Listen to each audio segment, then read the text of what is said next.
Bangladesh election কমিশনকে এই বিষয়গুলো নিয়ে আশ্বস্ত করা যে আমাদের প্ল্যাটফর্মটা যেন কোনোভাবেই ইলেকশন রিলেটেড মিসইনফরমেশন স্প্রেডিং বা ম্যানিপুলেশনের জন্য ইউজ না হয়।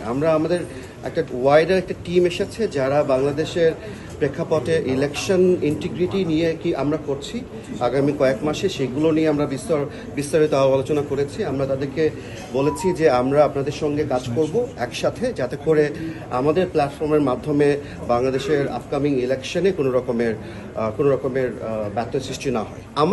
আমাদের মিস ইনফরমেশন কন্ট্রোল করার জন্য অসংখ্য ডিফারেন্ট মেকানিজমস আছে যেগুলো নিয়ে আমরা সবসময় কাজ করি।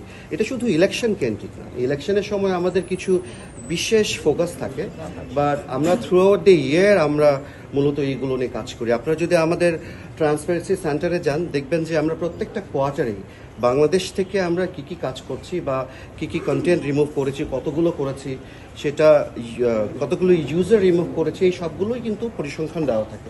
ইলেকশনের সময় আমরা বিশেষ কিছু নজর দিই যাতে করে কোঅর্ডিনেটেড ইলেকশন কেন্দ্রিক কোনো ম্যানিপুলেশন না হয়, যাতে করে এমন কোনো কিছু না হয় যেটার মাধ্যমে মানুষের কাছে ভুল তথ্য পৌঁছায়, যেটার ফলে ইলেকশনের কোনো রেজাল্ট ম্যানিপুলেট হয়। এটাই হচ্ছে আমাদের মূল উদ্দেশ্য এবং আমরা আশা করছি ইলেকশন কমিশন এবং ওনারা যথেষ্ট এই বিষয়ে ওপেন আমাদের সাথে কাজ করার জন্য। আমরা আশা করছি ওনাদের সঙ্গে নিয়েই কাজ করব। সাথে সাথে আপনারা যারা আছেন, যারা মিডিয়াতে কাজ করছেন, আপনাদেরও একটা বড়সড় দায়িত্ব আছে আমাদের সঙ্গে কাজ করার, যাতে করে আমরা সম্মিলিতভাবে আগামী যে ইলেকশনটা আছে সেই ইলেকশনটাতে আমরা যেন সুন্দরভাবে কাজ করতে পারি।